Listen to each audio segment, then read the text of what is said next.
Yo, it's me, Rosa, joined by my co-host, Jordan. I'm gonna get Zen real quick. Oh, fuck yeah, dude. That would hit I'm Zinned right up. now. Fuck yeah, joined by my zinned up guest. My first YouTube friend. First friend I made in the space, RoseMedia. How are we doing today, buddy? Hi, I'm doing well. How about y'all? I'm fucking terrible, dude. I'm going through SSRI withdrawals, so I can't even be like, yeah, I'm getting clean off the stuff. I'm making good progress. No, I'm getting clean off of prescription fucking medication.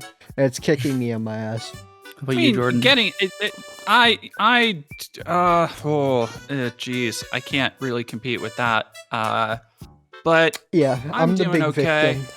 Yeah, no, it's like victim Olympics here. I can't really top By the way, that. and I'm an amputee. See that? And Jewish? God. And a Jew? your leg? Okay. Yeah. What'd you lose? The 2 fingers. Is that? Wait, show me. Yeah, pussy was too tight. What can I say? No way. No. What do you fucking mean, no way? Like, I've never seen think I that. have a prosthetic? I have not known that about you. Yeah. Is that a? I never knew that. Yeah, Rosa Trivia. Welcome back to God. Rosa Trivia. And you're able to play instruments. That's actually really impressive. Oh yeah, I'm still a professional God musician. damn.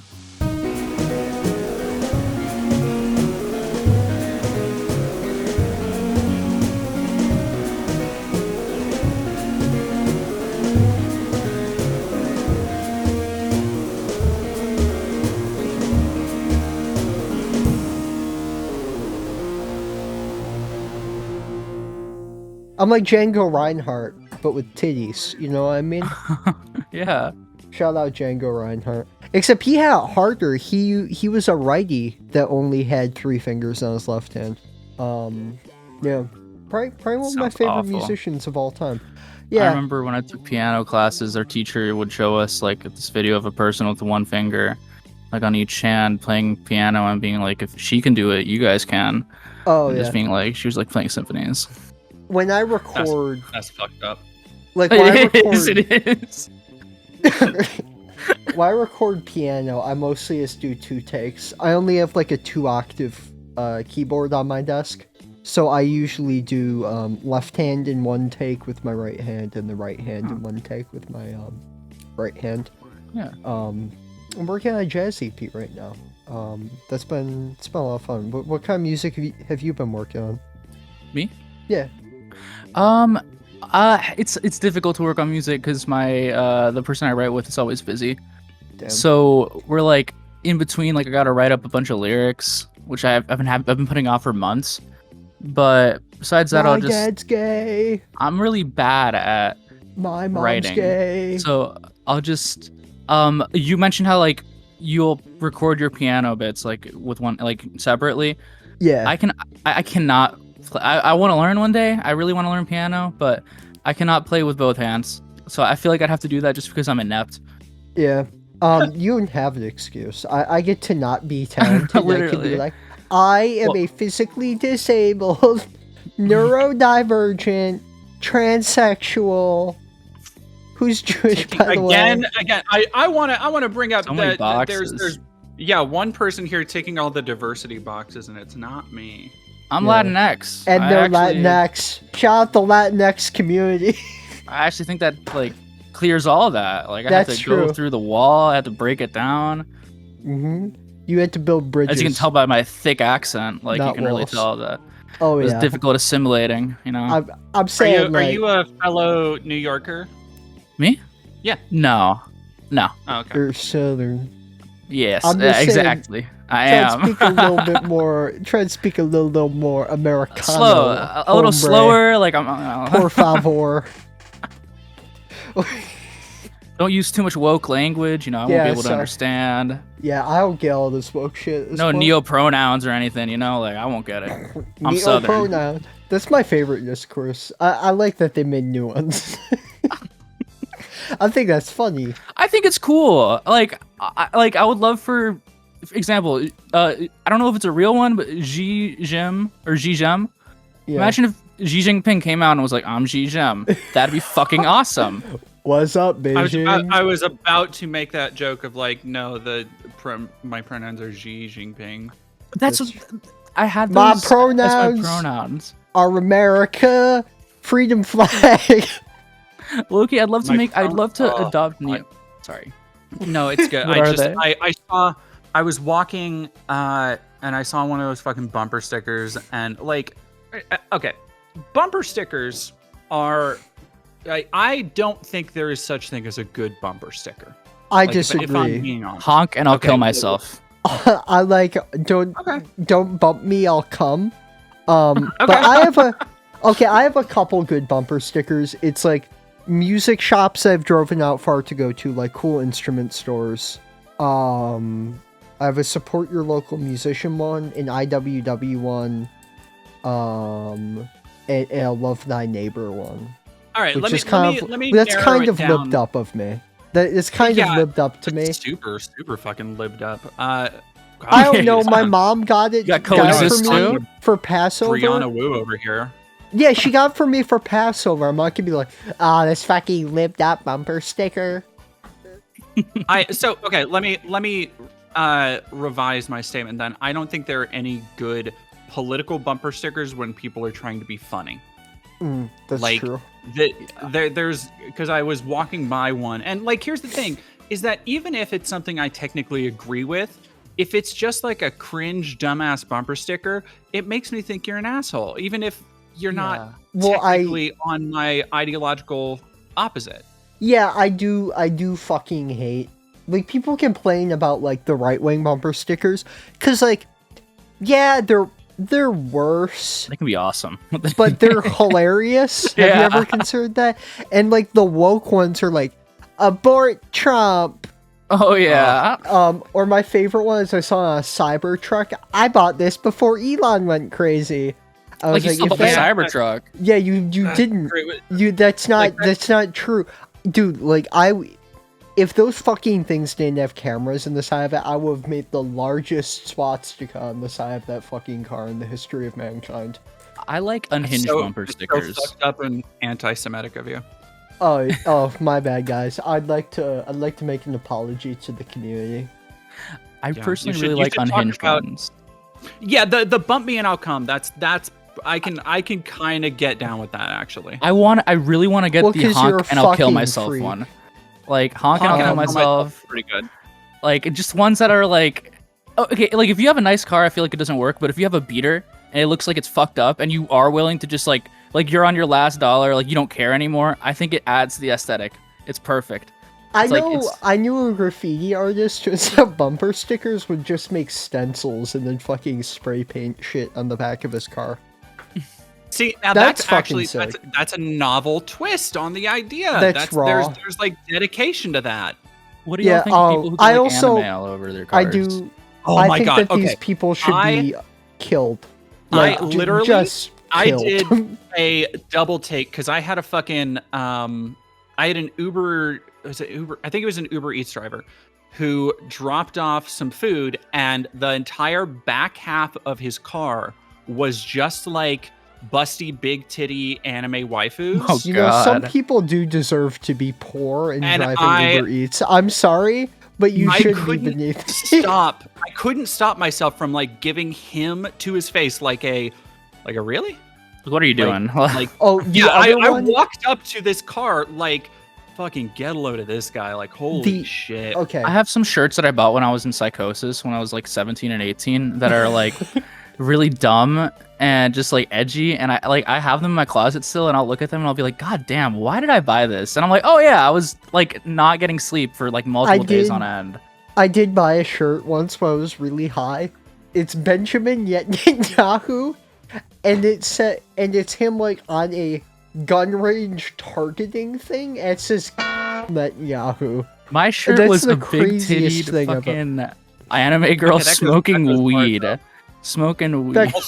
Also goes hard. It does go hard, but it's like, don't wear that in public, man. Yeah. Like there's children. Like, come on. I do have one more bumper even sticker. Like if you are wearing, I saw somebody earlier talk about how like, you know, I think I get why Stalin fucking killed a bunch of people when he took power.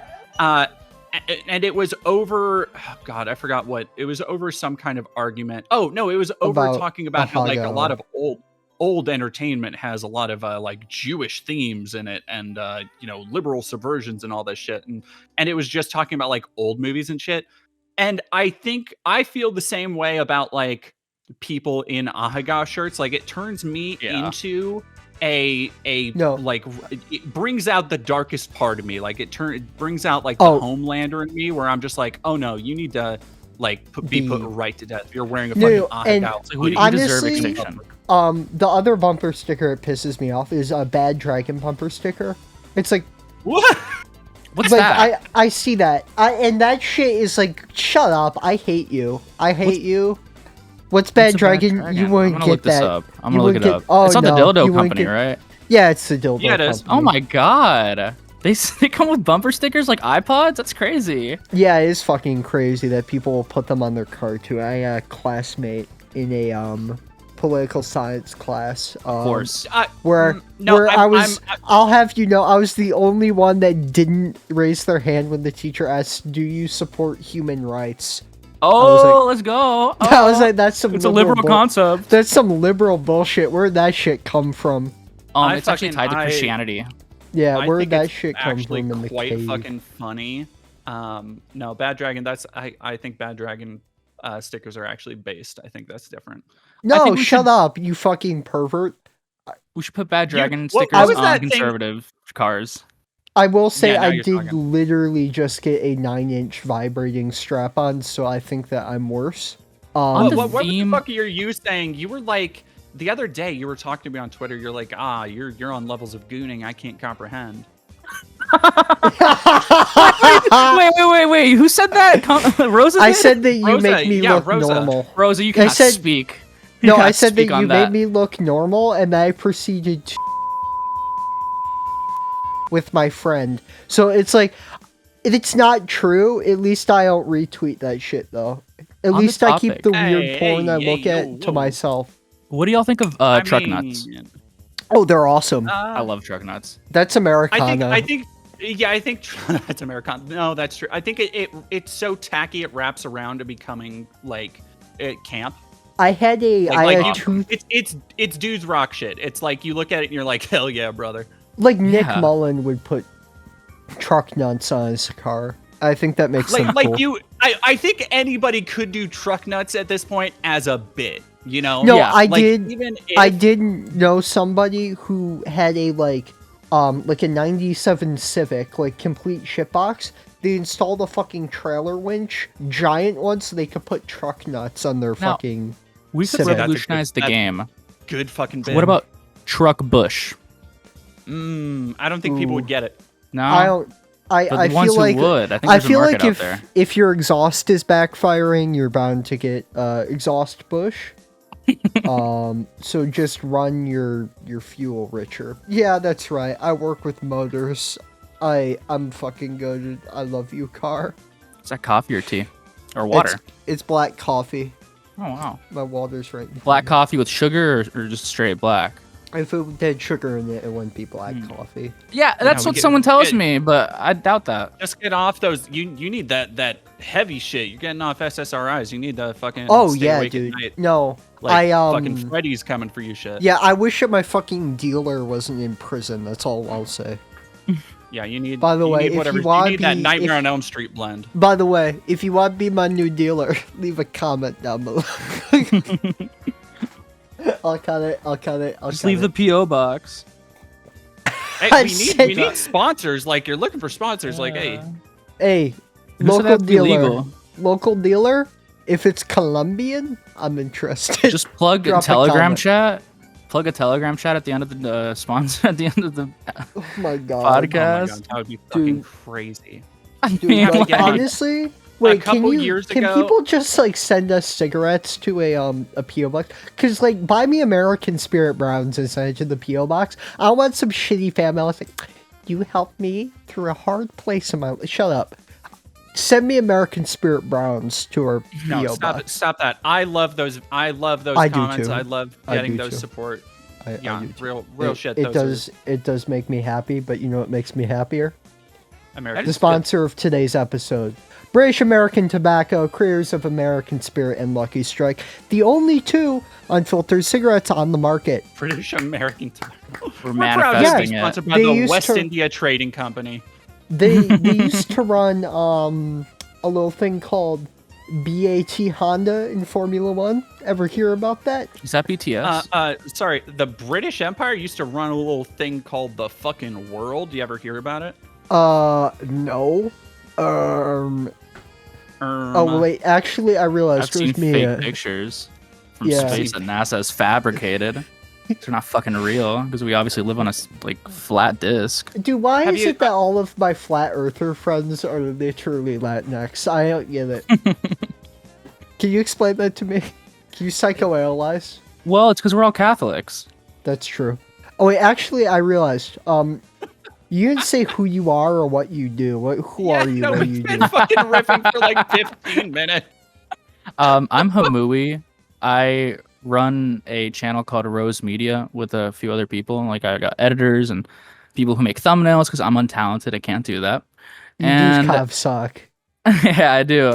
I'm barely right, but yeah, I run a channel called Rose Media with the intention of like making Marxist positions, the authentic Marxist positions on various things clear and accessible to people, because there's just so many misconceptions surrounding what communism actually is. Yep. And I just didn't really see anybody like talking about it, and the one person who did ended up like collapsing their channel, and I edited for them, and I was like, fuck it, I'll do it. Yeah, and we run a channel together.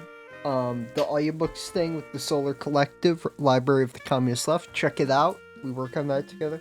Yes. But yeah, you're my first YouTube friend, and we are two of the three content creators on Leftcom YouTube. The other Leftcom YouTuber is Unijoy, who's the new co-host of Cum Posting, which is fucking sick. Happy to have a new co-host. But yeah, this episode we wanted to do for we know that Jordan's audience is a bit closer to the center. Up. It's libbed up. You can say okay, I didn't want to say your audience was libbed up, except every fucking time I go down to the comment section, I read some fucking insane shit. I'm like, holy Jesus Christ. Except that I get to see what happens when you swing very broad and you cover a ton of topics. You are a fucking broad. It's what happens. You are. I'm glad you admitted it. Yeah, I do swing. Now go make me a sandwich. And this isn't to say like I don't want to excoriate my audience and be like, oh, you're all fucking idiots, because I don't think that's the case. I think a lot of these concepts, a lot of these topics are dependent on, or how familiar people are with them is very dependent on their own personal background, the availability they have to resources. It's why I like the project y'all have been doing of the Library of the Communist Left. Because you do hear, and I was talking a little bit beforehand, you'd hear these terms, especially around Marxism and neo-Marxism and communism, thrown around like they're fucking toppings on a pizza. And it's... Oh, yeah. And I will say... Even by people who call themselves it. Yeah, no, most Marxists are not authentically Marxist. They're just like social democrats that wear a red layer of paint. So even then, it's like 99% of fucking quote-unquote Marxists don't help at all because they don't understand the authentic Marxist positions. Because these people, they start with Stalin and Mao, they don't start with Marx, and then they just get other people's incorrect interpretations of Marx. Mm-hmm. Well, so here is a question I have, is like this idea about reading theory, because I realized that being in this weird, like adjacent, vaguely left space I occupy on social media, I kind of get discourse from all sides. So I've seen a lot of times where people are like, actually saying people need to read theory is ableist. And I'm gonna be real. I think that's fucking dumb. That is dumb. However, I will say, I do think that a lot of the time people are very dismissive, and like you look historically, the historical authentic Marxist movement is like not everybody had fucking read more than like a pamphlet. So what it really is like if you're taking a leading role in any sort of movement, I do think it's your responsibility to be well read. I will always make the argument that it is fun and personally fulfilling to be well read. However, I do think that it comes from a lot of laziness, where 99% of Marxists haven't read, quote unquote Marxists, have not read Marx. So rather than explain the Marxist positions, they hand wave and say, read this voluminous 3,000 page series of books written in the 19th century, which I will still make the argument that those are relevant today, outside of like the Asiatic mode of production maybe, but other than that, those hold up really well. In the same way that like a lot of the foundational works of physics hold up really well. You don't need to rewrite here's the thing a lot of it. About like when people talk about like telling people to read theory being ableist. I think that they get the misinterpretation, or maybe people are like misinterpreting themselves when they tell people to read theory, that I don't think that means that we're expecting every single worker in the world to like read Capital, read the Communist Manifesto, read Critique of the Gotha program in order to grasp it. Because if you like read the theory, you can tell that these kinds of movements, they do form organically as material conditions worsen, you know? That's just the action of the masses. However, the task of the communist is to guide that revolutionary sentiment. And in order to do that correctly, you need to have a good assessment of history and theory and understanding of how actually to lead those masses towards a successful revolution. Otherwise, history shows that it overall fails. And it's like, we're not expecting every single human being in the world to read theory. It's not like, that would be absurd. But I like composting, like Rosa said, you do, like, if you are calling yourself a leader, a communist, that's taking the role of wanting to guide the masses towards revolution, and that does require a theoretical framework to work with, you know? Yeah, like the only time I'll really ever make that argument is when people are saying incorrect things about Marx. Like when I got into, before she was on the show, I got into it with Stacey K a little bit about Marxism and slavery. Rather than telling her read theory, I just got the fucking quotes. Like, even if you want to, like, talk about theory, if you've read it, you should be able to find the quotes. Yes, literally. You should be able to not even find the quotes. You should be able to translate the quotes in a way that's actually accessible to people now. Because, yeah, they were written a while ago. You shouldn't just be throwing quotes at people and being like, oh, read this. Maybe you don't understand it. That's your fault. That would be dumb. As much as I like the Marx and Engels Institute, these translations are from the 70s. They're old, really and they use very. I don't want to move on too quick because I think this conversation will go pretty quickly. But I do want to kind of double back to what you were talking about earlier, Rosa, about how when people talk about like Marxism, how they will read Lenin or Mao or Lenin's based. Lenin has instead of like starting with Marx. And I think that there is the historical element there where, like what you were saying, of like you have these material conditions that create these issues or this kind of, for lack of a better term, noticing of these things, these problems that continue to recur and will only continue to worsen, which is really like that's where Marx and Engels started, was with the factory working conditions in England and being like, this is fucking fucked, and there is no incentive for the ruling class to improve it at all because it's just benefiting them. And so Bordiga talks about this. He says it's not a movement of great men. It could have been anybody that knows these conditions. And actually, in a good part of the Arabic speaking world, it was different figures that wrote foundational texts in Arabic, because these were very universalized patterns of political economy, following the bourgeois revolutions, which I mean the shift from feudalism to capitalism. So it's not about like you should start with Marx and Engels because they're the two first heads of Marxism. That's stupid. I actually I think there's the idea that like they put it in such a succinct and easy to understand format. correct, because I mean you do have people before Marx and Engels in the Working Men's International, even before that, who did touch on a lot of these ideas. Like Thomas Paine would be a decent example of what we would call like a utopian socialist who analyzed this in like a way that was very non-scientific, but a lot of that still holds up and was expanded on. I mean, Marx and Engels, what they were doing is applying a lot of Hegel's works to material reality with a combination of this new concept called science. So it's there's no such thing as like a founder of the movement. I Right. do think that Marxism can be a misnomer in this sense. I enjoy it because it's specific, but it's the communist movement, not a movement of like worshipping great men. I will say like Well, and I in think terms of that is also okay. Sorry, Rosa. in terms of starting on people who aren't Marx and Engels, I do think that Lenin does have a good summary of Marx's Capital. Yeah. That I actually do recommend people start with. I'm recording an audiobook of that soon. But it's just a matter of like, are these figures authentic? And 9 times out of 10, the answer with quote unquote Marxists is going to be no.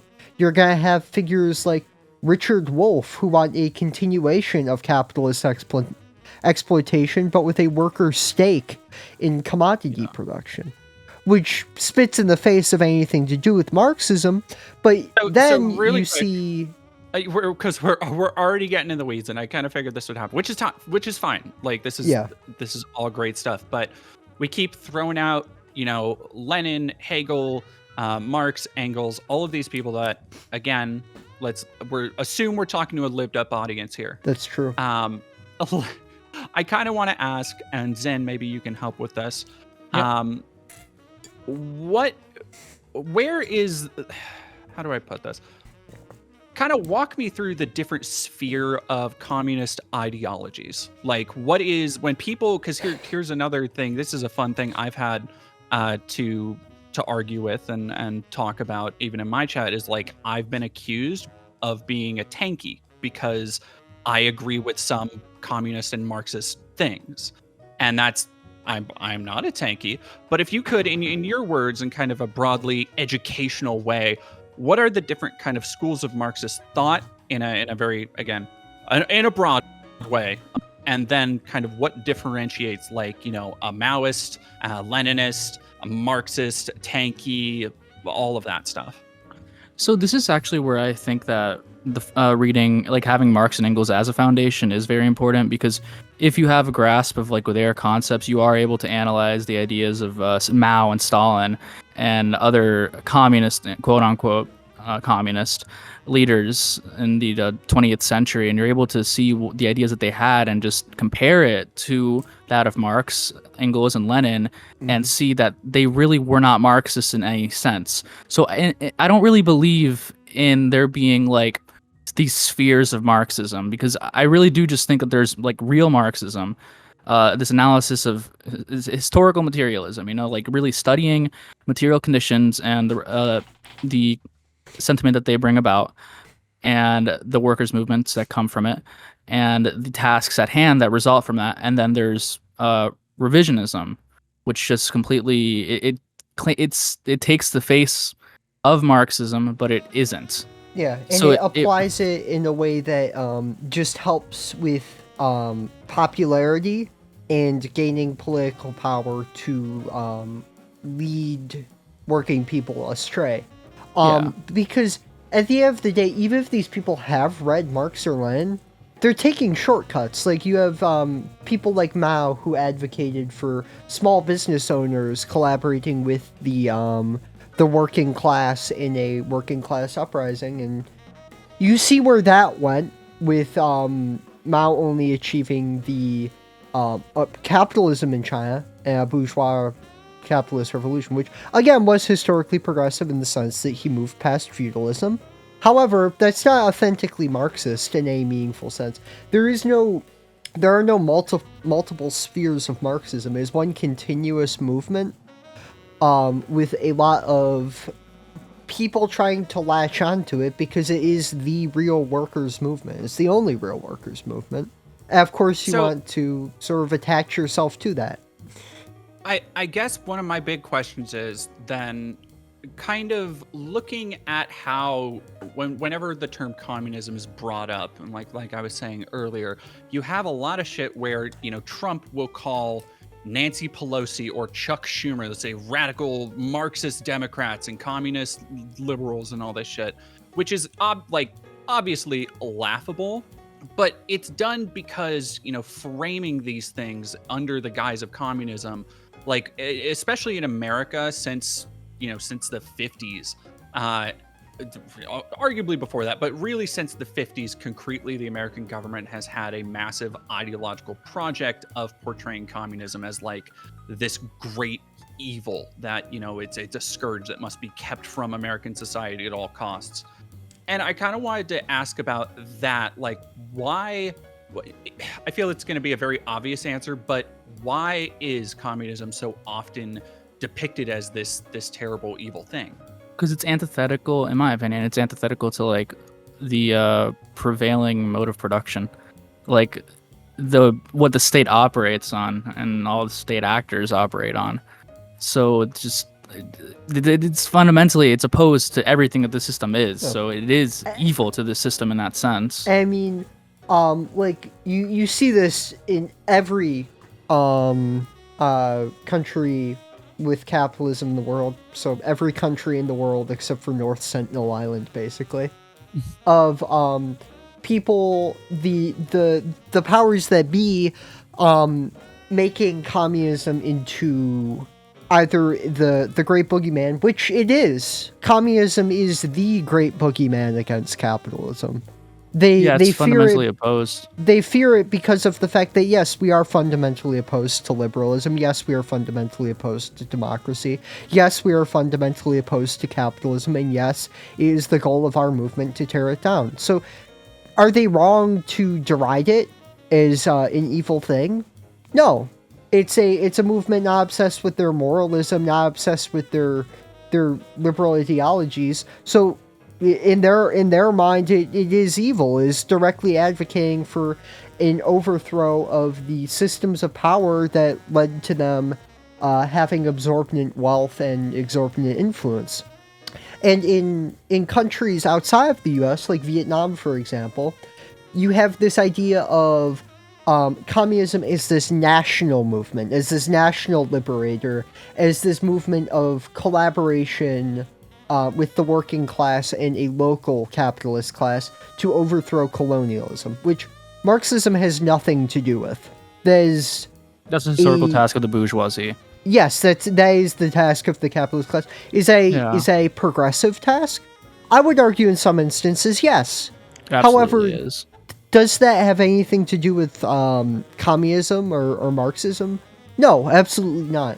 So even if like there are countries in the world that aren't aesthetically as aggressive to communism, I would argue in many senses they are more harmful towards the communist movement in the sense that they tie it to these ideas of nationalism, of collaboration between classes. I mean, you see people try and do this in the US by saying like, oh, dudes like Bernie are communists and they're part of like this Marxist movement, when they're not. They have no relation to it. But yeah, it's derided, and a lot of the time it is attributing the failures of quote unquote communism to communism, where you have countries like the Soviet Union practicing commodity production and wage labor, like definitionally communist, capitalist, oh my god, albeit with state ownership over many parts of that production process, carrying out massive tragedies on mass scale, which is then attributed to the Marxist movement, which has nothing to do with. However, then you have 90% of Marxists saying, yes, that is the Marxist movement. The gulags were great. I do want to go into that then, because that's the other big boogeyman. This kind of, like I was talking about at the beginning. Growing up, I grew up. This will be a shock to many. I grew up in a very conservative evangelical family, which means that during the Obama years, when I was growing up, when I was very much politically indoctrinated into listening to voices like Rush Limbaugh and Glenn Beck, the specter of like the way that they portrayed Obama as like the socialist, over Obamacare and stuff, and how they wanted to usher in.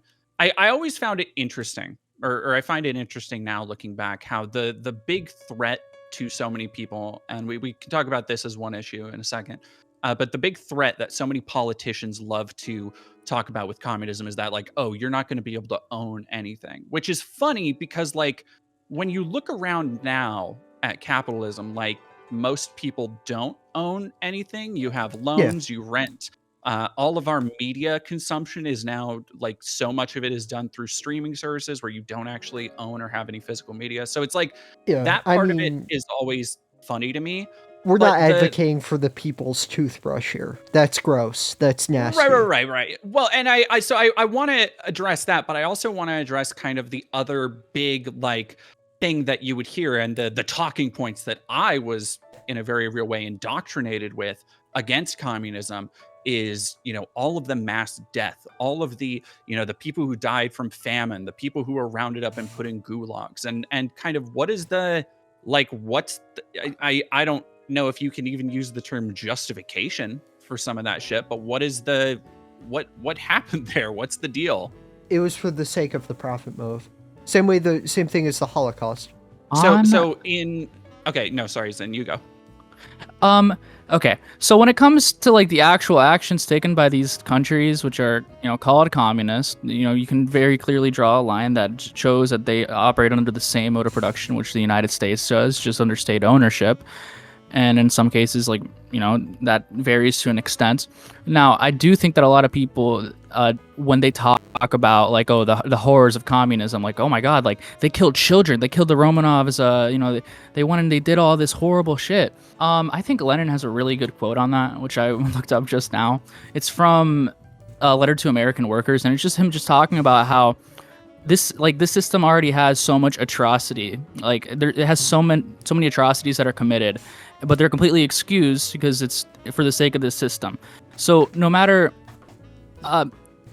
in that same sense, when the revolution is also going to bring about, it's not going to be pretty, it's not going to be peaceful, but it would be for the sake of the masses, Yeah. So when you're talking about that the Great Terror in France was tragic, the populist movement, cruel, it did achieve capitalism in the country of France. So we will always make the argument that yes, that's historically progressive, because we're not humanists, we're not moralists. We look at the progression of history amorally. That's not to say that we're like we don't care when tragedies happen. It's just our argument is that 90% of the time, these tragedies, like in Gaza, can be directly linked to a profit motive, purging of population alienated from the mode of production that's not useful for labor. So therefore, there's taking up space in the eyes of the capitalist class, like in the Shoah, like in Gaza. And I think that even if we are to make, like, a moralist argument of, like, a humanitarian Marxism, which I think is quite silly, the goal of the Marxist movement is to end these conditions which lead to these great catastrophes. And therefore, in that regard, I would regard it as humanist and desiring to abolish these conditions for the sake of that argument. So going to what Zin was just saying about, like, the observation of Lenin that these things happen in the system, and once you kind of put a name or an ideology to it, it becomes easier to label. I think that that's a lot of people who come around to these more progressive lines of thought, who come around to, this more just broadly anti-billionaire, anti-capitalist sentiment, a lot of what they're seeing and realizing is that, like, okay, we have these ideas when it comes to, communism bad because billions of people died or whatever, but then you look around and you see how many people are homeless, how many people freeze to death in the streets every winter, how many people die because they can't afford insulin, and all of these, to call them a structural failure, I think, of capitalism would be giving credit to capitalism as like a moral complex rather than it's how the machine is intended to work. Is cast it's into intentional. It's these people are in the eyes of capital. Again, I'm not making this argument that this is correct. I do think it's a deeply inhuman argument, but in the eyes of the mode of production, these people are useless, and therefore should die. Like, I was having that thought yesterday about how, like you said, you can't just chalk it up to a mistake. It doesn't really make sense if you look at the system from that perspective, where it's like a lot of things like, oh, we have so much housing that's just vacant, but we call it a housing shortage, and we just keep on building more housing and raising the price of said housing. And if you look at that outside of a class perspective, it's kind of like, what the fuck? This system's kind of stupid. It's kind of inefficient. Like, oh, what a mistake, But then once you actually take into perspective the fact that there's like owners that are benefiting from the perpetuation of that, it makes it clear that's not a mistake. It's not just, they're messing this up. Like, it's an inefficiency that we can solve through government programs or by regulation. It's just a part of this system, It's like you were saying, it's like calling it a mistake lends the system credit. It's not an irrationality. It's necessary for the maintenance of capitalism. And I think this is where people will kind of divide, like, a liberal from, and I'm using the term leftist very broadly, but a liberal from a leftist is somebody who, like we were talking about, kind of libbed up bumper stickers and stuff. Yeah. And I think it is a libbed up bumper sticker ass sentiment to go and have when Trump does something, you go and you have a press conference and talk about, like, this system needs to be fixed to work for the people, to do this, that, and the other, when instead of realizing that the system itself is like, it's going to continue doing all that shit. And it's in your self-interest to desire the establishment of worker control if you are a worker. That's why I always come back to this idea of any true egoist would be a communist. It is, in many regards, a movement of self-interest, of pure self-interest, which is honestly the motivating force for most of mankind. And so I guess I was about to ask, like, it should be the ideas that, American society, American culture is often sold as far as, marketing this rugged individualism, this, you're a cowboy, you got a truck and you eat beef, like these very capitalist ideas that are ingrained in our cultural knowledge, our cultural memory. It should line up more from the founding fathers, from, like you were saying, Thomas Paine, from these ideas of individualism and what benefits the individual more.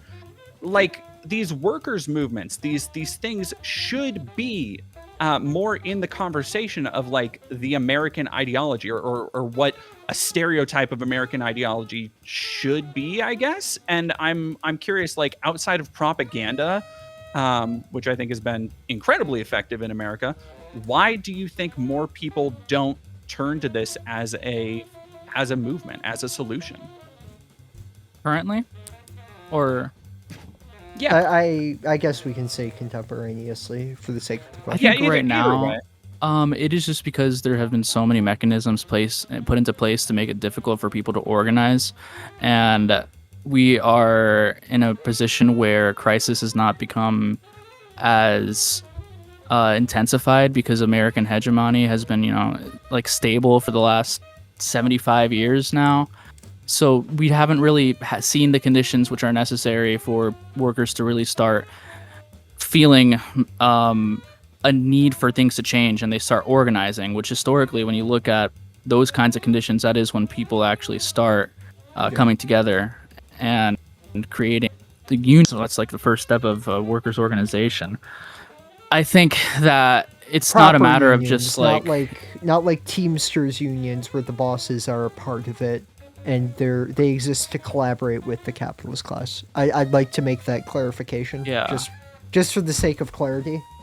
It's not like just a matter of talking to people about like, oh, get communism. Like here, like here's this idea of communism. This is why you gotta subscribe to it. It doesn't work with just ideas. You know, it's based off of the actual material conditions that people face. And if people aren't feeling them badly, then they don't really have an incentive to really be drawn to those kinds of ideas. That's why it took the first great imperial conflict for the Bolsheviks to become anything more than what was seen as like this elitist, puritanical, communist group that would forever be niche. You know, as time, this idea of the historical party becomes more powerful and more unified as the interest of the working class becomes more apparent. Well, which is why it's always in times of crisis that the movement really takes hold. Right, because it is this kind of, like you were talking about earlier, is that it is the cyclical nature of desperation breeding this need for this revolution or change. You know, I think that's why, like, it wasn't obviously based in Marxism, and like you noted that the French Revolution ended with establishing capitalism, but the French Revolution was because the people were pushed to like beyond a breaking point, beyond a limit. It wasn't just people being like, "Oh, you should accept liberalism." Like they weren't just going around. It wasn't just like, "Hey, you know what? Let's have more social security nets." Like the conditions of France were fucking vile. Yeah, they didn't talk like the peasants into like, hey, wouldn't it be better if we had a capitalist mode of production, and instead of just living on this plot of land and your entire life be giving grain to a feudal lord, you could make like money and like buy goods on market, maybe even become a capitalist, exploit other people's labor, become wealthy, be able to participate in the functions of the state democratically rather than via blood. Nobody is went around like telling people that. It's just during times of extreme crisis in France that the unified interest between the oppressed classes of the bourgeoisie and the peasantry, because at the time the bourgeois were an oppressed class, became apparent, and in a very natural way this movement took hold during that time of crisis. The same way that the communist movement has in instances such as the Paris Commune, or in Germany in the 1920s, or the Soviet Union, future Soviet Union during the first great imperialist conflict. It'll just happen naturalistically, would be my argument, because historically that has been the case. Yeah, I mean, the American dream is still fresh on a lot of people's minds, and it's just recently starting to be exposed to not be achievable by our generations, and it's just going to continue to become blatantly unachievable as more generations come and pass. And you know, people are realizing they're not able to afford housing, and they don't get health care. They're all these things that they were promised. They don't get the good career from their college that they expected. They're just burdened by debt. Yeah, and this is why I reject this idea of leftism, right? Because what is a leftist other than somebody who looks at reality and says things are bad? However, if you don't understand why would you be my ally in any meaningful sense? Like that's not a compatible worldview. Like saying, oh, we should reform it to make it better and fix it so that way we take a stage 4 tumor, we make it a stage 2 tumor, and we just elongate the suffering of the working class in their own subjugation. Like that's not compatible. This is the like philosophical argument that we come down to a massive difference on, is that like I don't think a entirely pragmatic, like a worldview divorced from emotion, I do not think is necessarily a healthy thing. It's not and popular, again, except it shouldn't be my goal to be popular. like you're not wrong, but again, I think this all or nothing approach, and this is dipping into a much broader like philosophical conversation that I don't want to broach right now. We've talked about this stuff on air before, I think. Yeah, But I would like Zin to be able to respond to that point though. yeah, go for it. I'm thinking about it. And I was going to get some water real quick, but I can come up with something real quick. Okay. When it comes to like, are you talking about the point on leftism?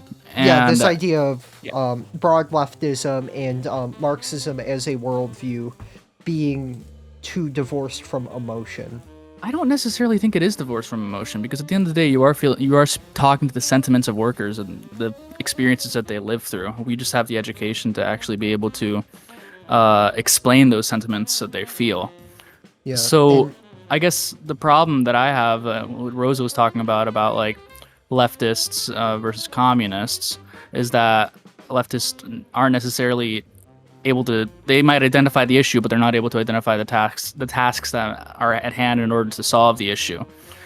Yeah, I don't think it should be our goal to want to elongate the suffering. I think that our goal should be to abolish that suffering, and reformism only really at the end of the day is a form of class collaboration where we unite with our class enemies in the goal of ending the crisis, only for the crisis to come back again and much worse. I think that if anything, that like even if we were going to make humanist arguments, is that not the far more Inhumane way of going about it?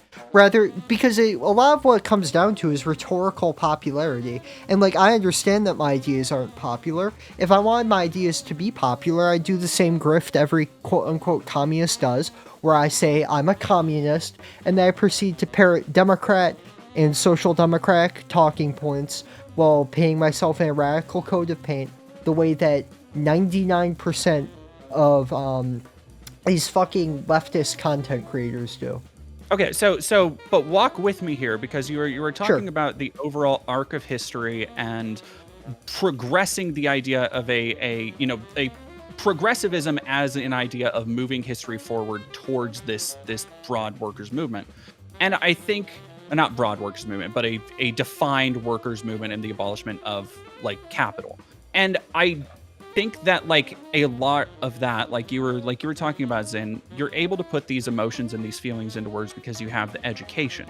I think a part of that is being able to educate people on the left, being able to educate people through the ideas of leftism to understand these problems better. And I think that in and of itself is helping to push forward what's the word you always love to use, push forward the dialectic. The dialectic, Advance that's the one. Dialectic. Oh yeah, baby. Now you're speaking my language. Yeah, there you go. What's your take on this this form of rhetorical approach, Zin? Specifically, like on utilizing leftism in order to, I'm sorry, I'm a bit tired, but can you rephrase it?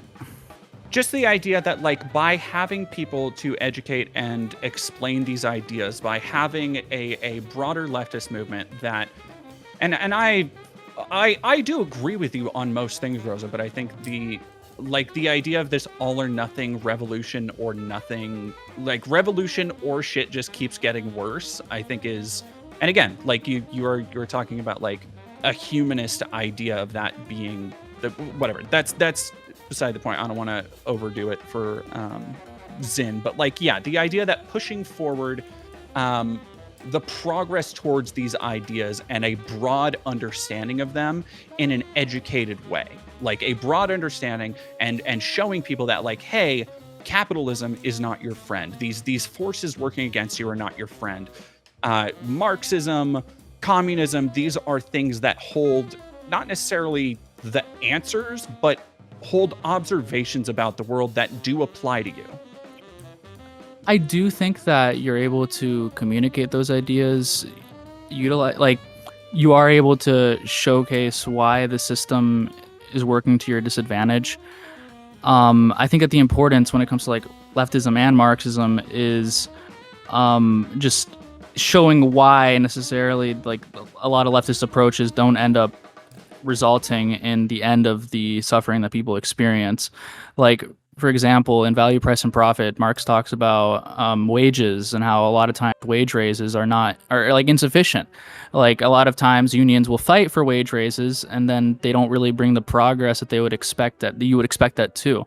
And that's still really, that's a common talking point amongst a lot of leftists is like, yeah, we want higher wages for people. We want a living wage. When it's like, that doesn't take into account all these factors which make those raises pointless. Yeah, like because then for example, prices just go up to equalize, essentially. Prices go up. You end up having to work more, but maybe you have a union in order to avoid that. But you got inflation. There's just all these factors that make it so that these wage raises end up being very short term, if not impactful at all. And that's why we advocate for the abolition of that wage system. Like, we don't just want to remedy it. We don't just want to provide what feels like a solution. We want to show why the solution is ineffective and provide the real one. Well, and I want to kind of talk about that. And when we're talking about, a wageless society, there's this idea I saw, again, kind of just floating around Twitter of people who advocate communism. And this is not something I agree with, by the way. I think this is a lazy kind of liberal way out of arguing against communist and socialist ideas. But the idea, and you'll see it floated every so often, that like, communists just want to, sit on their ass and be poetry teachers and, have all the billionaires' money and do all that shit. And I kind of wanted to address the ideas of like the roles people would take in society with an abolishment of kind of class and capitalism. Talk about rearing cattle in the evening. They all love the rearing cattle. Yeah, I mean, you can't quote. talk about that. Yeah, if you were to abolish, it would be a free association of producers. Like, people would just do what they want for people that need it. Like, if you're good at making glasses and another person's good at pottery, you could exchange glasses for pottery. But in general, that's a very, like, far off idea. Like, what we want right now would be the establishment of a proletarian dictatorship, which would work within like a lot of the same frameworks that we are working with right now. And we would want to show how these, like, the establishment of a proletarian dictatorship would benefit the people. Like, for example, when you expenditure. Say proletarian dictatorship, you mean a state of the workers. A state of the workers, but how? Yeah. I guess how is that different than if you have a proletariat that is deciding things? How is that different than like a democracy where people are getting around and discussing things? Because I'm assuming it's not a singular dictator.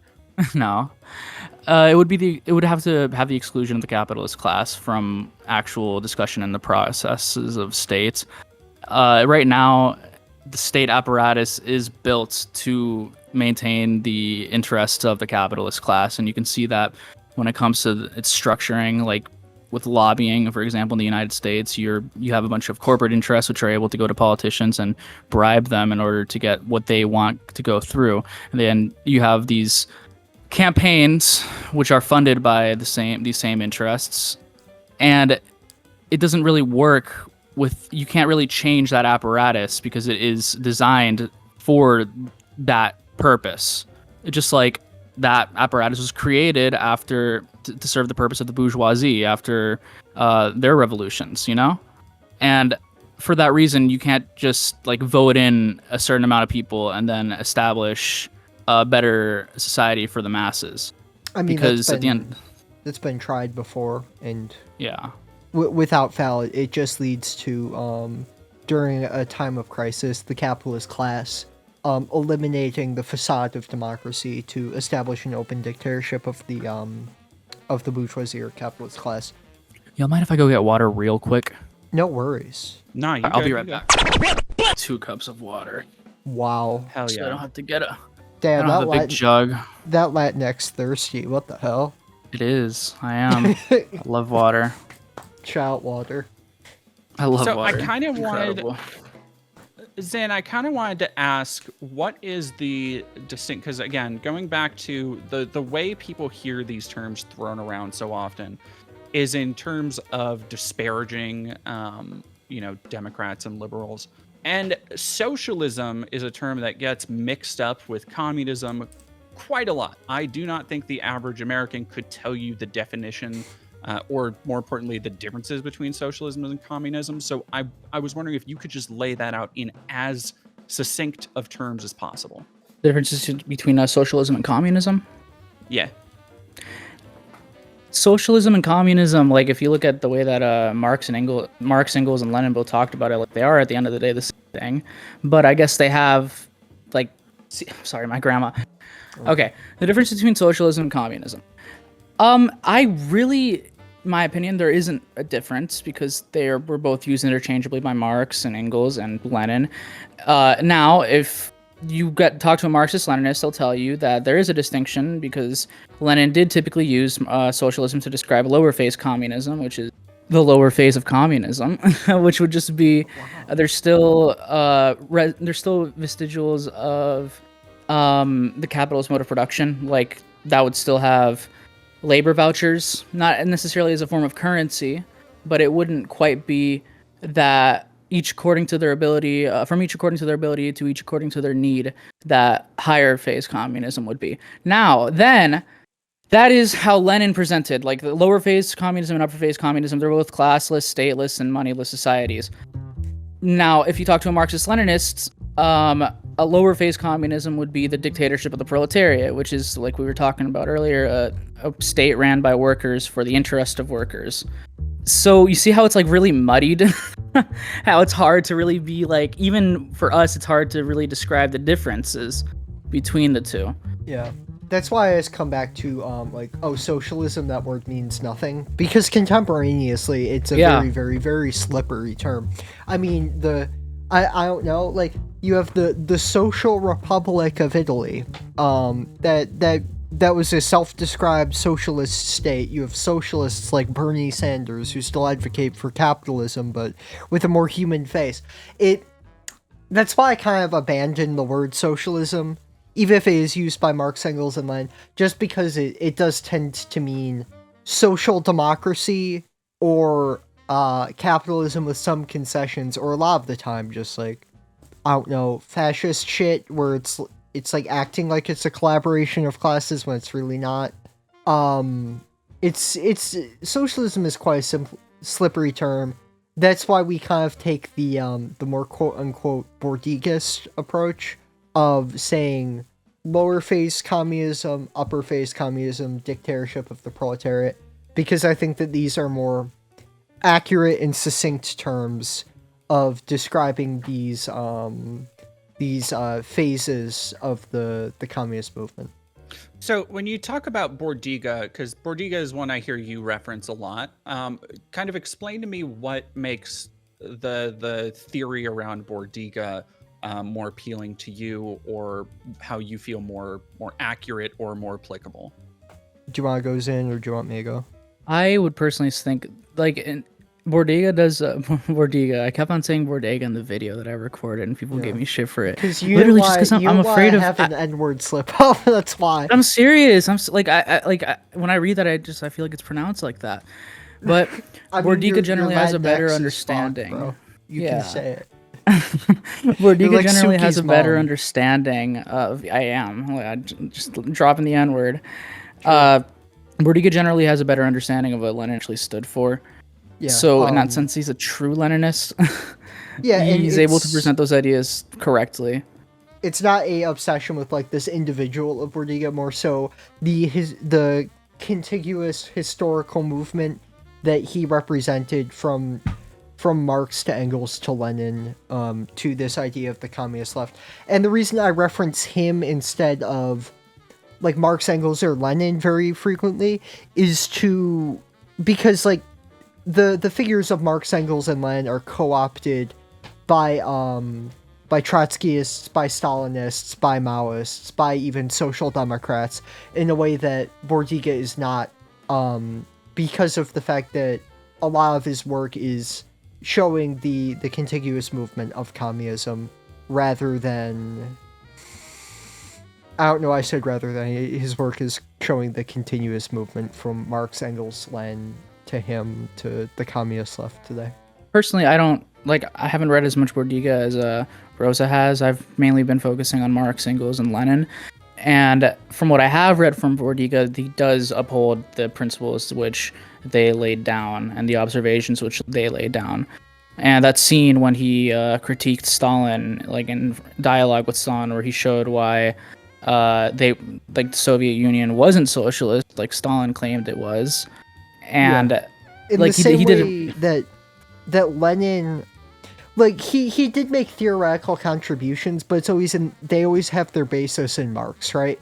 The same way that Lenin's idea of a vanguard party, you can argue is an original contribution, but yeah, you can see that. Actually, it has its roots in Marx and Engels. The same way that there's a letter from Marx that was uncovered last, which shows that he generally did advocate for the idea of a vanguard party. Like Marx and Engels both were very big on making sure that the party was actually upholding communist ideas and the tasks which had to be taken in order to engage in a successful revolution. And a lot of those ideas were affirmed by the revolutions of like the 1900s following the World War I. And that's not to say that Marx, Engels, or Lenin, or Bordiga for that matter, were ever wrong. It's just, I think it should be proved in their own scientific framework. It's not the framework that's wrong, it's when they move away from the framework that makes them incorrect. Like Lenin's stance on the national question, where he decided to maintain this idea of the nation state into the dictatorship of the proletariat, which I think was incorrect. You talk about that. I do think that was incorrect, but I do think that would be like, it was a correct thing to do in the time, because they were dealing with not like, there were still feudal remnants, right? There was still a massive peasantry in, for example, Ukraine, and like obviously that's where the national question comes from.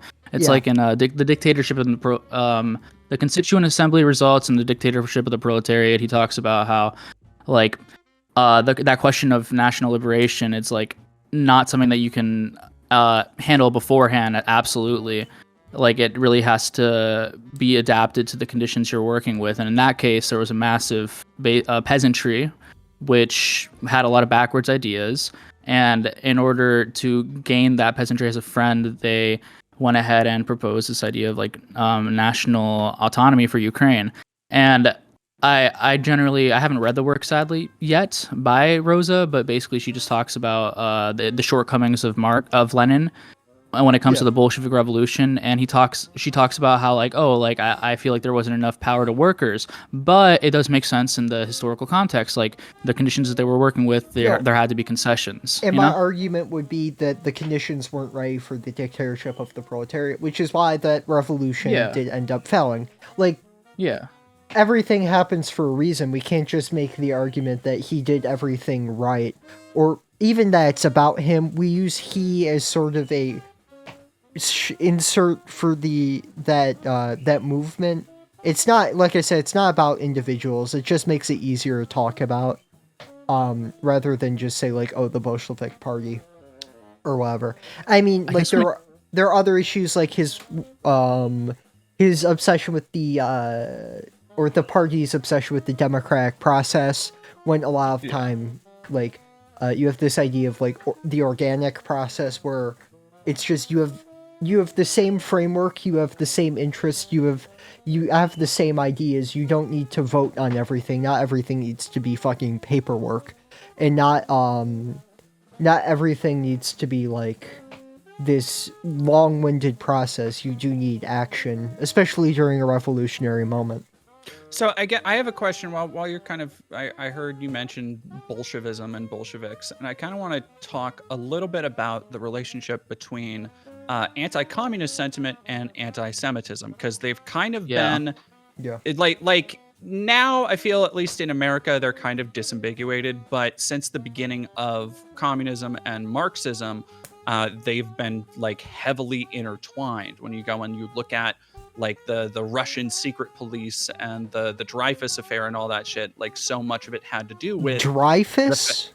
Oy, Yeah, the Gavalt. Dreyfus. Isn't Oy vey. Dreyfus. Sorry. What a Jeez, sugar. Christ. I don't even know what that word means. I'm joking. It was Okay, it was goy. yeah, it was oh God, it's a whole thing to even talk about. But like the ideas being that, you know, they were very much tying the ideas of you know, elders of Zion type shit, like the Jews are this ancient evil cabal with their fingers and everything, and that eventually led to you know, the Freemasons and the Illuminati and all this shit are, you know, propagating or pushing communism, and you know, to varying degrees that has filtered down through different circles to where we don't see that. I mean, like, don't get me wrong, you still see people fucking saying that shit, but like, you don't see it quite as much today. But I kind of want to talk about those original links when that started out, and like the pogroms that were led against people in you know, Russia and Eastern Europe, when a lot of those Jewish workers were part of labor movements and stuff like that. The Jews were generally very alienated from the capitalist mode of production, which led to them coming towards communism in the same way that transgender people do contemporaneously. My writing collective, we do make the argument that like Marx's analysis of Jewish people and on the Jewish question applies perfectly to trans folks, especially like this idea of the abolition of that is a category that needs to be differentiated. But it's just they represented a hyper exploited element of the proletariat. Culturally, there's always been emphasis on education, and very naturally that led to the movements of Bundism and a lot of prominent Jews within the Marxist movement.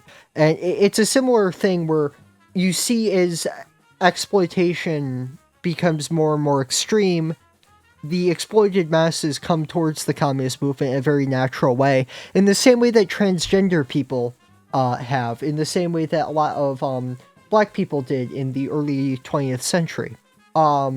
These hyper-exploited groups will inevitably come towards the communist movement. Another part, the whole like the anti-Semitic aspect of anti-communism is that a lot of immigrants at the time were Jews. Like in Levine's last words, he talks about how there was a lot of accusations going around that weren't necessarily in the court, but they were in the press talking about how he was a Jew, and it's like it was a Jewish conspiracy. And he's like, yeah, I am an alien. And I remember when I read those final words that it really hit me because, you know, obviously I'm an immigrant, I'm Latinx, but I think it's just that they play on. At the time, there was a lot of immigration that was Jewish, so you kind of see that same thing. We say Latinx is a joke. Yeah, I guess I am Latino. Just to be very clear, it's a very say it silly as a half word. joke. Yeah, I like say it as a joke, but then it's like screw it. Like I don't want to. It's funny. Yeah, it's like I don't want to also offend people, very but I also funny. want to offend people who are offended by the use of Latinx. That's true. But yeah, just like I think of that at the time, a lot of it's like what Rosa was saying, that they were hyper exploited as immigrants, and because they were immigrants, they were able to pin them as outsiders. And these people who, in Germany, for example, in the German Revolution, like, oh, you had like Rosa Luxemburg, you had Levine. They were these outsiders who were trying to infiltrate the German state. That's how they tried to portray it. And they were able to do that because they were immigrants. I think that has a part to play in it. You get class consciousness very quickly when you're hyper exploited.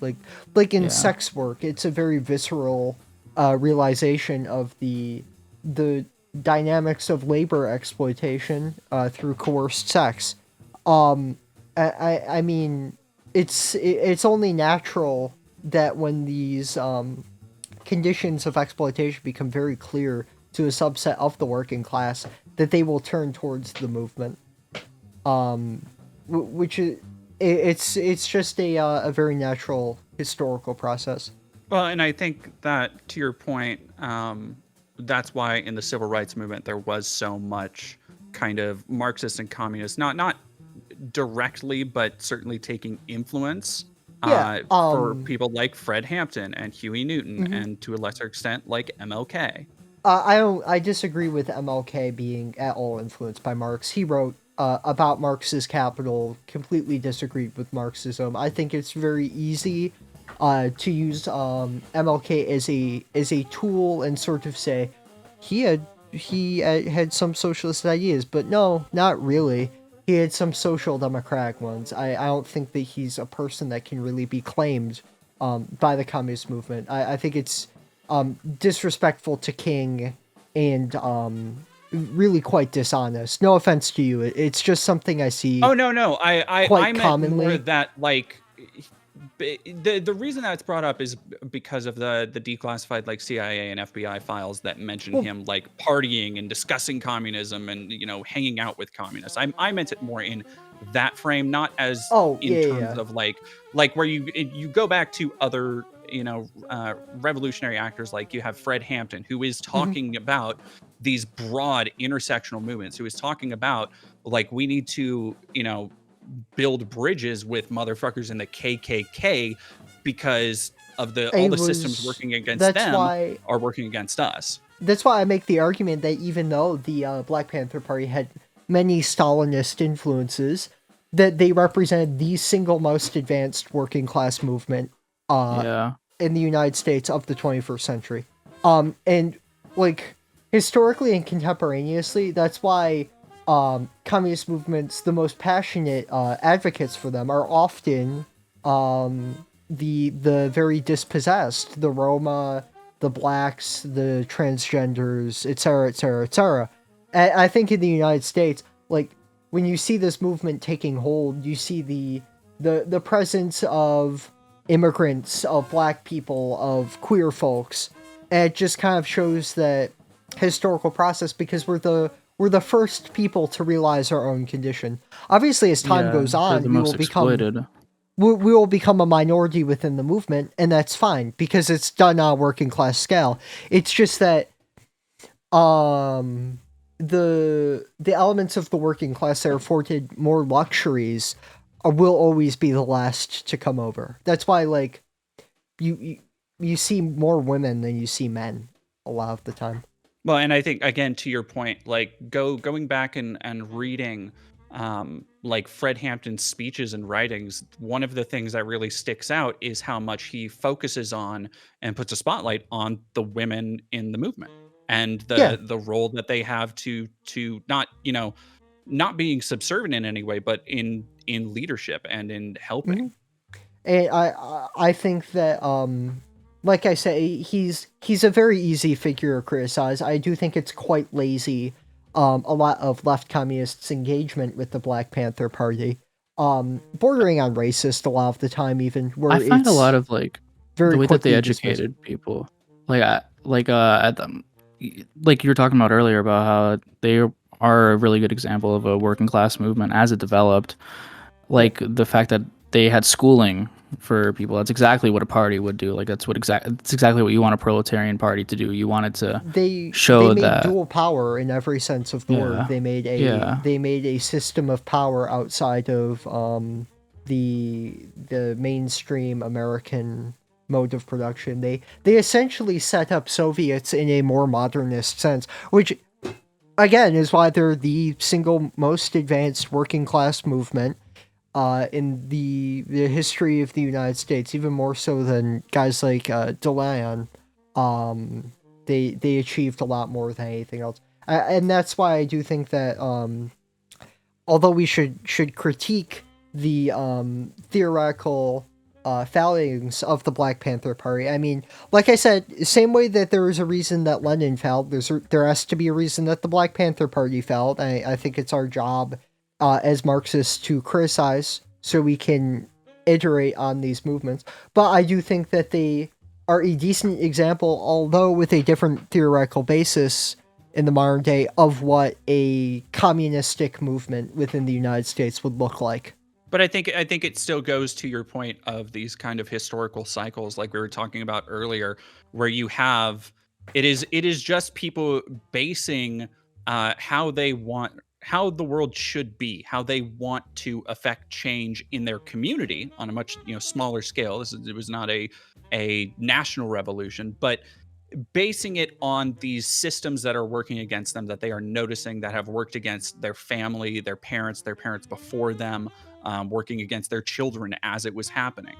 And I think it still fits into this framework of using, again, to use your word, to move forward the dialectic, but using these frameworks that have been observed, that have been studied, that have been passed down before from people like Marx, Yeah, to and try and progress. I think that the sort of organic process of workers coming towards the movement is portrayed really well by the Black Panther Party, and the fact that they're very immediately affected by the draft, and the draft did represent a reason behind a large part of why they gained power, which is why, like, even if it might look bleak contemporaneously, as conditions heighten, I do think that we're going to see similar organic processes, and I think it should be the job of communists. We're already starting to make sure see they have it. a strong theoretical foundation. I mean, you do, you do within the modern union movement, which is, thank God,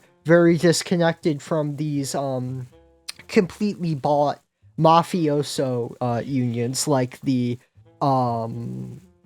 Teamsters, or even to a certain extent the UAW, which I think is great, and it does show that historical materialism works as a scientific framework. Yeah, it's confirmed by conditions which are being established. Well, and I wanted to ask Zin about the ideas of like what defines left communism. So, Rose and I do have a bit of a disagreement here, because I personally do feel like I would describe myself as a Marxist, just because I do feel like I lack the reading to really be able to call myself a left communist. But from what I've been able to see about left communism, like Italian left communism, because when people use left communism broadly, it's like to describe multiple ideologies, like And either I'll link a video from our I'd like to think of him as a friend. I've never talked to him, but I love the guy. Heterodox Marxism. yeah. I'll link his playlist explaining the whole thing. Very in depth. Yeah. And But Italian left communism, I do feel, is best representative of the ideas which Lenin, Marx, and Engels put forward. So, in that sense, I would call it the authentic stance on Marxism today, or at least the most authentic movement that has any, prominence, if you can call online discussion prominence. I mean, it does within like certain parts of Italy and definitely France and Germany. Yeah. It's quite European. But basically, it's just it represents the most continuous part of the movement, from Marx to Engels to Lenin to Bordiga to many people to now and today. I mean, it's often used as an insult of like, oh, ultra left com. Online, it's usually used as an insult of like having I don't like the word orthodox, but having really quite orthodox readings on Marx, Engels, Lenin, etc. That continue to this day, because I do think that it's very easy to gain some small semblance of popular support by abandoning the ideas of Marx, Engels, Lenin, etc. And I think that is honestly the last bit of questions that I have. But Zin, was there anything else you kind of wanted to talk about or wanted to bring up as far as like illuminating these concepts, or where people should start, how people can start to apply these ideas, and where people should start as far as educating themselves? I would say just starting with the basic reading, like State and Revolution, honestly is a very good start if you actually do read it, because many people claim to, but then a lot of the positions which are in that book go against it. But I like what Rosa said earlier about how like just reading is fun, and like you should engage. Honestly, just read as much as you can. Just get all the information that you can. Yeah, and I know reading is quite difficult. I don't mean that to sound condescending. It's difficult for me, which is why we're trying to do the audiobooks thing. There's a lot of good online reading lists that you can find. I know that RAC, Red Alcoholic Commie, and it's a Discord server that this guy Anon runs. He has a pretty good reading list on that. Shout out to homie. Yeah, it has a lot of the essentials that are basic. Like they're not too complicated. Yeah. And I mean, I've read what you find interesting, right? Just make sure it has a strong theoretical basis within Marxism. And I don't make the position that you should only read texts that fit within your Agree framework. with your I read a shit ton of like Stalinist theory just because it's very helpful for my own criticism of these movements to know I what guess they say. kind of like for the people who couldn't tell you necessarily the difference between Stalinist and Leninist theory, what illuminate kind of the major differences there. Commodity production under socialism would be the big one that I think is very apparent in his abandonment of Marxism. It was the position of Joseph Stalin that commodity production and wage labor would continue into socialism, which these are two of the defining traits of capitalism as laid out by Marx in Das Kapital. So nationalist aspect. The nationalist aspect of the idea of socialism in one country, which you have letters from Marx and Engels illuminating the fact that that's an impossibility, in the same way that you can't really have capitalism in one country or contemporaneously like feudal modes of production in one country, because capitalism is global. The mode of production is very, very globalized, and although you might have like strange feudal remnants, like these are commodity producers engaging in wage labor. It's just a very backwards form of capitalism. And the same way that capitalism was established on a global scale, socialism and communism will need to be.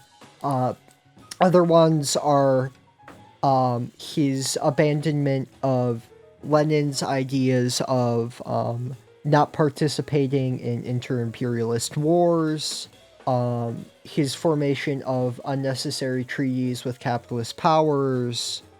Also, like, a different stage of development that it works with. Like, a lot of these Stalinist movements worked, not anymore. Like, honestly, I feel like the whole idea isn't really applicable to modern conditions that we are dealing with, because you don't really have places that are not fully... Like, back then you had a lot of feudal remnants. And the revolutions which took place, which were inspired by these concepts, occurred in areas which still had feudal remnants. So a lot of the ideas that in Stalinist thought is just like skipping that just goes straight into the establishment of a proletarian dictatorship. And the idea of like a revolutionary bourgeoisie. I mean, that was I hate to call it a theoretical contribution, because it's sort of like saying that Nordicism was a theoretical contribution of Himmler. But yeah, that was a theoretical contribution of Mao, this idea of like the national bourgeoisie. I mean, you get these strange ideas like socialist patriotism. I feel like the easiest debunking of Stalin, Mao, and Trotsky to an extent can be found within Marx, Engels, and Lenin, because they're just completely incompatible. They look completely different. I mean, you see this in their reading lists, where they'll read, like, On the Gotha program, and that's it. They'll, like, read a 20-page pamphlet from Marx and Engels, and then they're like, here's the thing, Stalin applied it to reality, so you don't need to read that. Which is quite silly, and a great way of showcasing the fact that these movements are just purely nationalistic, rather than having any footholds within Marx, Engels, or Lenin. I guess so. One other thing I kind of wanted to talk about while we're on the subject of like when people talk about Stalinism being not actually communism in the way that Marxism laid down and them being completely divergent, I kind of want to address your read on this. Is something that I think it's such a dumb talking point, but I love it so much because it's used so often as a gotcha. And that's the idea that Nazis were actually socialists. Through a Stalinist definition of a modern Stalinist definition, yes, with 100%, the Italian Social Republic and Nazi Germany were socialist states. That's correct. Within a Stalinist interpretation in the modern day, yes, these are shining examples of socialism, which I think is a good showcase of their lack of a theoretical basis. They can't make any sort of argument against that, because the easiest argument to make is, oh, they practice commodity production, but they abandoned Marx. There's no argument within their own frameworks against them not being socialistic or communistic, which is quite funny. But yeah, within the Marxist framework, they maintained a bourgeoisie, they maintained money, they practice a form of commodity production. They're capitalist in every sense of the word, even if they might have had social programs. Yeah, And for me, it's just about...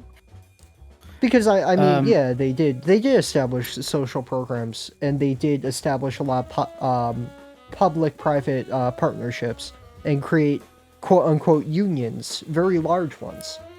But it's always in like a Teamsters way. Apologies. No, you're good. I think the most obvious like the thing there is like when people talk about how the Nazis were so, it's just like you gotta analyze, like you gotta present who funded it, it benefited, like all the contracts which companies were able to bring in through the rise to power of the Nazis, the destruction of labor unions and replacement with in the case of a fake union which was class collaborationist and was supposed to account for everybody, like, oh yeah, like employers can this union, they can go ahead and put in their opinions too. And it shows that these systems, these ideologies were not socialist at all, and this, like, because socialism is a movement for the workers. It's like in Italy, ever since I think after 1926, there was absolutely no strikes, despite the fact that there was a lot of economic turmoil, which just doesn't make sense because that's when strikes really start to occur. And it just shows that these were movements to secure the power of capital and to their benefit. Yeah, so it's very... yeah. The Italian situation is very reminiscent of Sweden contemporaneously in terms of their labor movement, and the fact that it is just completely co-opted by the apparatuses of the state, where it's just like, oh, we're working in your interest, labor unions, you don't need the right to strike because you can trust me. Which is why there hasn't been strikes for so long in Sweden, despite I'd say global economic turmoil reminiscent of the 1910s. Yeah, and in that case, the union officials actually play a major role in just like discouraging people from union.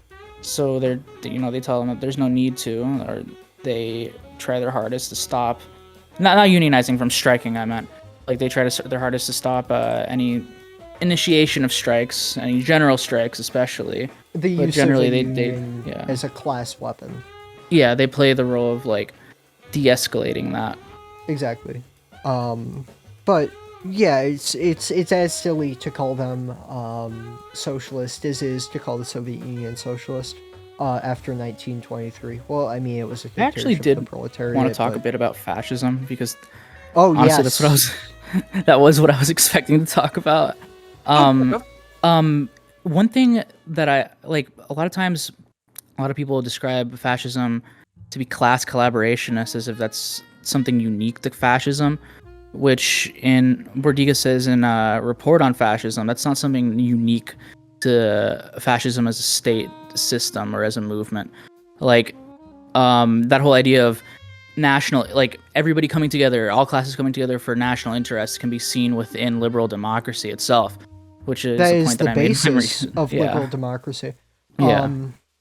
Yeah, would you like to like define fascism? Oh fuck! You're putting me on the spot here. I am. I've thought You made about a that so fucking much. video about I made a it. whole video on it, and yet I like the thing is my definition like that I've come up with is way too long, and I want to shorten it. But overall, I see fascism as a way for the state to reestablish its control over society, and it occurs when that power of the state to maintain control over society is contested when workers become too powerful. Because as workers develop, the interests of the state become more and more contested. So what you see in fascist movements in Italy and Germany, it was this establishment of a mass movement in order to destroy these workers' organizations and allow the state to take measures to get out of crisis, which it otherwise could not because of the power of the working class. So in Nazi Germany and just Italy, they were experiencing major crisis, and companies they would all go bankrupt without certain measures being taken by the state and by employers, such as which would come at the expense of workers, because they couldn't get that profit from elsewhere. Because Britain had a bunch of colonies, they called them mandates, they were colonies. America came out in an economically superior position, so they could deal with the crisis a little bit better. But these countries were much more isolated. Their productive apparatuses were confined within their countries, so they had to find a different source of profit. So that comes at the expense of workers. Their wages have to be cut, their hours have to be lengthened, and obviously you can't do that when you got these unions in the way, which are going to contest that, you know? So that's what I believe fascism to be, and I think that's shown by history.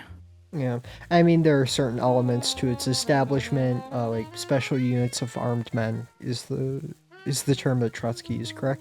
It's also what Marx and Engels, Lenin used, yeah.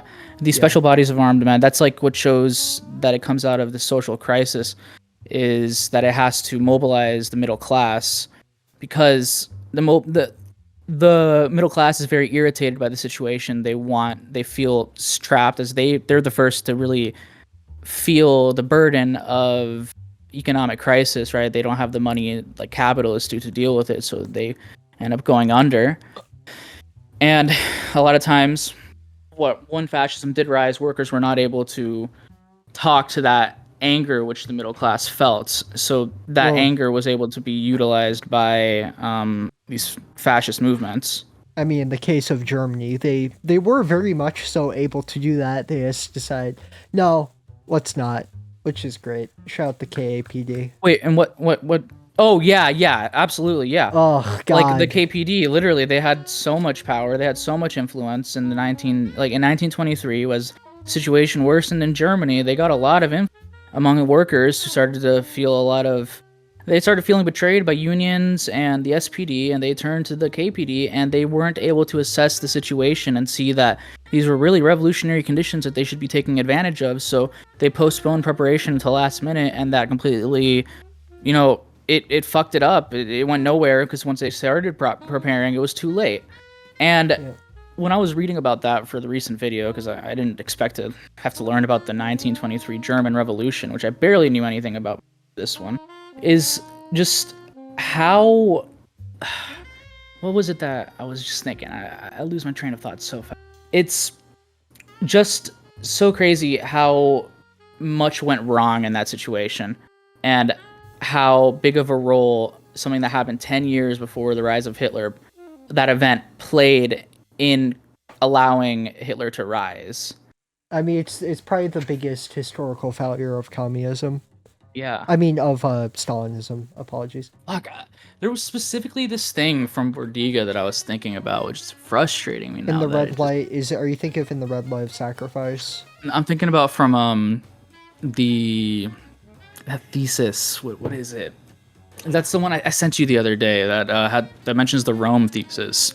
Oh. The Leon thesis? Oh, yeah, Thesis of Leon. Yeah, the Thesis de Leon. Ooh, that next. Oh yeah, speaking a little bit of French. Okay, I gotta show it. Leon, yeah, yeah, in Italian.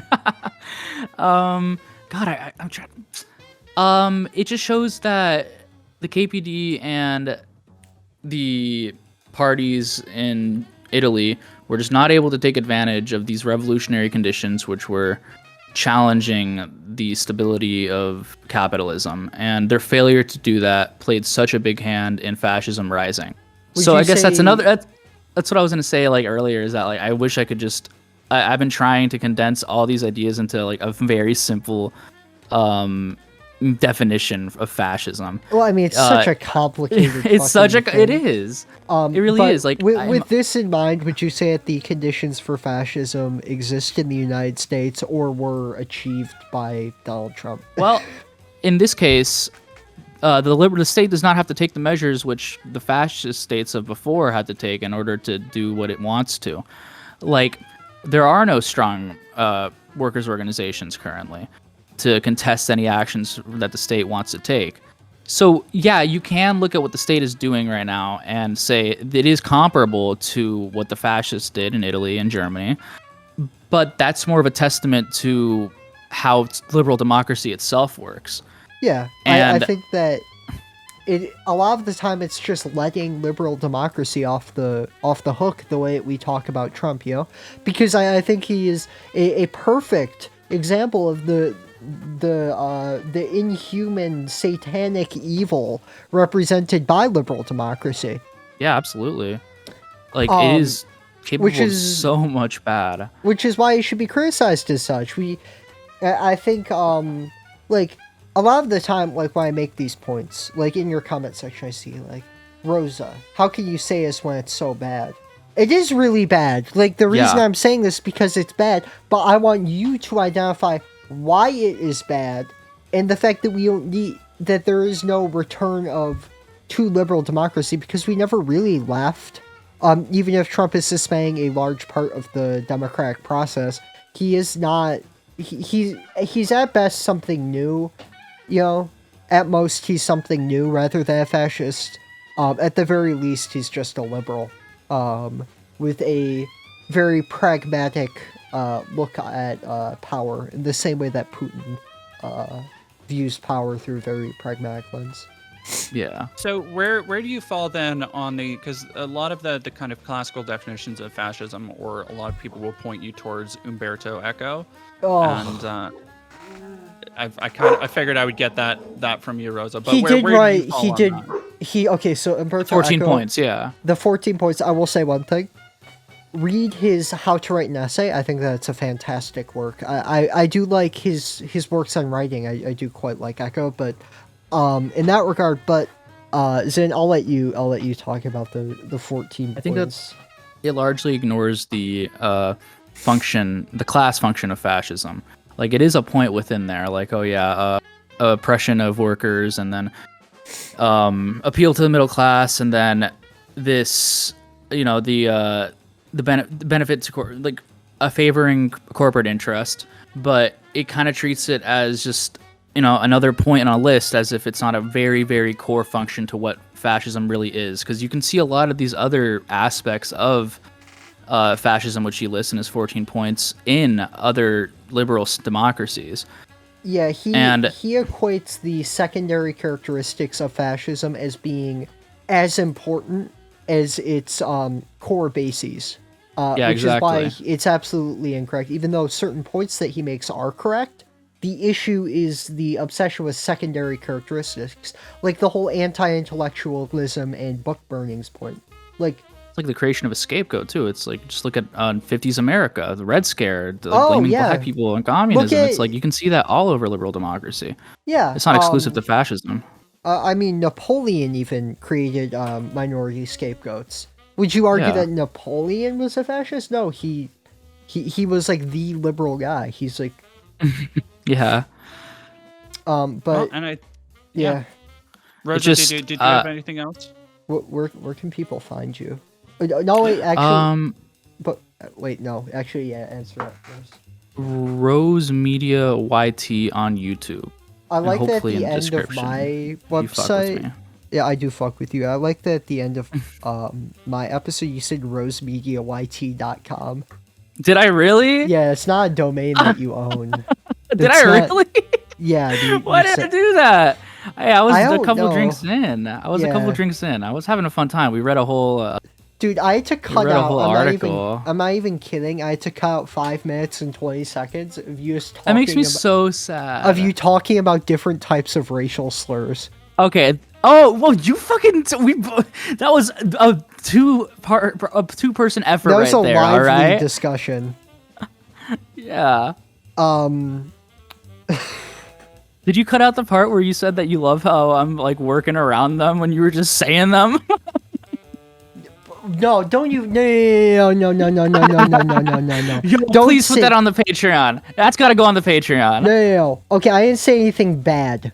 No, it wasn't anything crazy. Yeah, okay. Dude, you can't just fucking say that. You need to make that fucking clear. Sorry. No slurs that she is not allowed to say. Yes, exactly. I was talking about the Y word. I was talking about Jewish Yes. slurs, dude. Like, oh Yes. my god. Sorry. But I did not go on like a rant about slurs. No, we were just talking about different slurs that apply to us. And just Unfortunately- about the unfortunately southern that- culture around slurs. Yeah, unfortunately that segment is very cut out of the episode. That sucks. It's over, There's dude. some good moments there. I'm sorry, Jordan. It's okay. No, you're totally good. I'm Dude, I can't fucking believe that you said you were just saying them. Jesus Christ, dude. no, it's true. Yeah, Rosa sometimes does just be saying slurs. Like Yeah, except the ones that I can say. She's my chud best friend. mean, I guess so.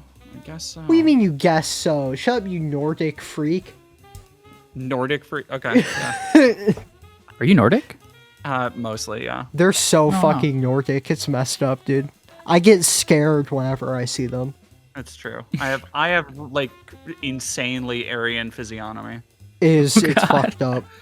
Anyway, Like, I've had multiple times that I've gone on like hate threads or people talking shit about me, and I've seen people be like, "Damn, if they didn't troon out, like they would have made such a Chad." Ugh. Which you is are so fucking literally funny the to me. Ubermensch. Such You are gross aristocratic as fuck. Language. You're aristocratic as fuck. I think the Anyway. worst thing about modern Nazis is just how disgusting their language is. How It's true. Weird and It's so fucking disgusting it's soy. it It's is. soy as Same fuck. thing. Like, Same thing with modern trans people. I'm sorry, but there is a connection there in terms of just the strange, incoherent slurs that they come up with. I mean, it's dipshit. It's 4chan dipshittery. It's, Yeah, it's exactly. Fucking terminally online, like T-board people who call people Huns and bricks and yeah. Passoids and all this shit. Yeah. Anyway, that's a whole thing we could. Anyway, yeah. Welcome Rosa, back to where the can dude, people- the slur discourse. Yeah, welcome back to the Slurcast. Dude, I don't know what it is. You bring out the Every desire to fucking talk in time I'm slurs. here, it's that Latinx energy. Yeah, you just Suki's have mom that saying Latinx N-word on energy. Vane. Exactly. Anyway, anything that you'd like to tell the good people at home? I'm sorry, I'm so stupid. I'm sorry that I don't do a good job communicating ideas that well. Well, our movement's fucked Did a because wonderful job. this will be Really? the top search result for what is left communism. So Oh fuck, hell yeah, it's over. Get fucked, heterodox Yeah. It's Marxism. over. Yeah. Fucking we up. Let's go. Anyway, Uh, you Rosa, can where find can people find all your shit? you can find me at the Composting Podcast, on Twitter at tradslut with a V. I partnered with a really cool comics artist called at Gekoo, who you should check out. I've been writing comics for her, so if you like my comedy, you should check that out. You should give me money on Patreon, patreon.com/composting, or support our Patreon for this show. So then I can do a mediocre comedy tour. Hell That'd yeah. be sick. Let me open for you. Let me That's- fart into the mic. That would be my whole segment. That's awesome, man. I did. Anyway. I did do one where I ran a tube from a bottle full of water into my pants out of a backpack, hidden so I could piss myself on stage. How did it go? It went great. Cause I just did a normal act while there was like fucking what looked like urine streaming down my leg. I'd say it's elevated. It was elevated comedy. Yeah, sure. Yeah. Anyway, Anyway, you can find my stuff at Dead Domain. Go check out the Bitch, video people I did know. on Brianna Wu. People know. Yeah, people do know. People do Dude, know. Oh I'm yeah, sorry. it's on the channel. Yeah, you fucking. No, you're good. You're good. Yeah, Yeah. fuck me, I guess. Yeah. Yeah, fuck Anyway, you, dude. Rosa, if you want to take us out. Dude, I can't do these fucking withdrawals. I need a fucking pump my head. Oh my god, my entire face has been pounding this whole time. This shit probably sucked from my end. Jesus Christ. Bye. No, you're doing good. You're doing good. Okay. You did good. Wow. All right, I'm gonna stop recording. Okay.